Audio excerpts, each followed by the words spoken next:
Action council നേതാവ് മഹേഷ് തിമരോടിക്കെതിരെ ധർമ്മസ്ഥലയിലെ മുൻ ശുചീകരണ തൊഴിലാളി മൊഴി നൽകിയെന്ന് സൂചന. കോടതിയിൽ ഹാജരാക്കിയ തലയോട്ടി തിമരോടി നൽകിയത് എന്നാണ് മൊഴി.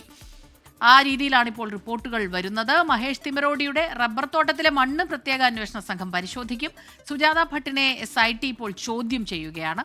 വിവരങ്ങളുമായി മുഹമ്മദ് റഹീസ് ചേരുകയാണ്. റഹീസ്, ഇതിപ്പോൾ അത്തരത്തിലൊരു മൊഴി മുൻ ശുചീകരണ തൊഴിലാളി നൽകുമ്പോൾ തീർച്ചയായിട്ടും ഈ ആക്ഷൻ കൗൺസിലിന് അയാൾക്ക് ഇതിലെന്താണ് അങ്ങനെ ഒരു തലയോട്ടി കൊടുക്കേണ്ടി വരിക? അപ്പോൾ അത്തരത്തിലൊരു ഗൂഢാലോചന അതിൽ നടന്നിട്ടുണ്ടോ എന്നുള്ള സംശയമാണോ ഇപ്പോഴുള്ളത്?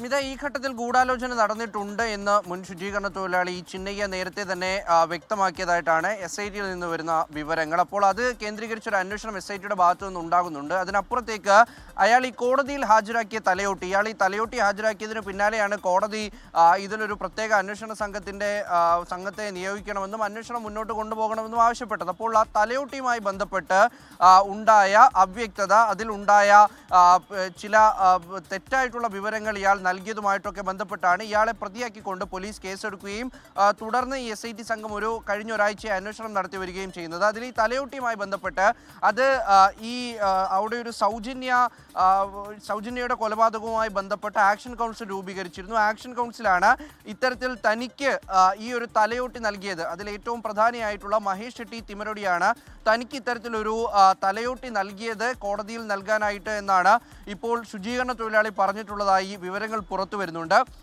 അതിൻ്റെ അടിസ്ഥാനത്തിൽ മഹേഷ് ഷെട്ടി തിമരോടിയുടെ വീട്ടിൽ നേരത്തെ ഒരു പരിശോധന നടത്തിയിരുന്നു. കാരണം ഈ മുൻ ശുചീകരണ തൊഴിലാളി അവിടെയാണ് താമസിച്ചിരുന്നത്. അവിടെ നിന്നപ്പോൾ മണ്ണ് ശേഖരിച്ചിട്ടുണ്ട് എന്ന റിപ്പോർട്ട് പുറത്തു വരുന്നുണ്ട്. അങ്ങനെയെങ്കിൽ ഈ തലയോട്ടിയിൽ കണ്ട മണ്ണ് മഹേഷ് ഷെട്ടി തിമരോടിയുടെ റബ്ബർ എസ്റ്റേറ്റിൽ നിന്നുള്ള മണ്ണാണോ എന്നുള്ള തരത്തിൽ പരിശോധന നടത്തി വരികയാണെന്നാണ് റിപ്പോർട്ടുള്ളത്. എന്തായാലും SITയുടെ ഭാഗത്ത് നിന്ന് ഇതിനെ സംബന്ധിച്ചിടത്തോളം കൃത്യമായിട്ടുള്ള വിവരം ലഭിക്കുന്നില്ല. പ്രത്യേകിച്ച് SITയിലെ 2 ഉദ്യോഗസ്ഥർ ഇപ്പോൾ അവധിയിലാണ്. അതുകൊണ്ട് തന്നെ അന്വേഷണം ഏതാണ്ടൊരു മെല്ലെപ്പോക്കിലാണുള്ളത്. എന്നിരുന്നാലും ഈ പരിശോധന പൂർത്തിയാക്കി കഴിഞ്ഞാൽ ഈ 2 മണ്ണും ഒന്നാണെന്ന് തെളിഞ്ഞു കഴിഞ്ഞാൽ സ്വാഭാവികമായിട്ടും ആക്ഷൻ കൗൺസിലിനെതിരെ വലിയ ആരോപണം ഉയരും. അവരെ ചോദ്യം ചെയ്യാനൊക്കെ SIT കടക്കും. പിന്നീട് വിശദമായി എന്താണ് ഇതിനു പിന്നിൽ നടന്നത്, ഏതൊക്കെ തരത്തിൽ ഗൂഢാലോചന നടന്നിട്ടുണ്ട് എന്നത് അടക്കമുള്ള അന്വേഷണം അവിടെ ആരംഭിക്കും.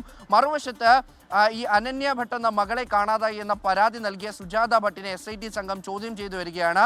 ഈ അനന്യ ഭട്ടുമായി ബന്ധപ്പെട്ടുള്ള തെളിവുകൾ ഇന്ന് ഹാജരാക്കണമെന്ന് സുജാത ഭട്ടിനോട് ആവശ്യപ്പെട്ടതായിട്ടും റിപ്പോർട്ടുണ്ട്.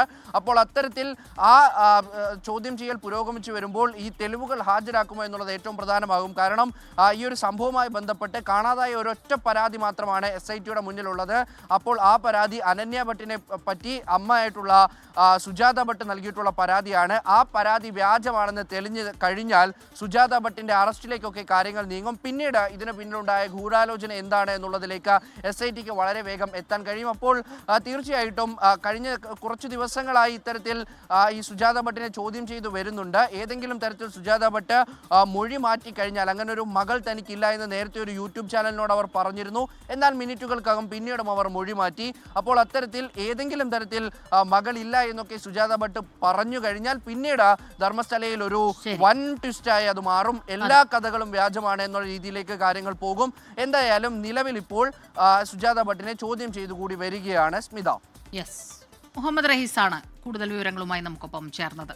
ലോകത്തെവിടെയായാലും ഏത് സമയത്തും 24 വാർത്തകളും ഓഗ്മെന്റഡ് റിയാലിറ്റി പാക്കേജുകളും എക്സ്പ്ലെയിനറുകളും വിശദമായി കാണാൻ ഞങ്ങളുടെ YouTube ചാനൽ നിങ്ങൾക്ക് സബ്സ്ക്രൈബ് ചെയ്യാം.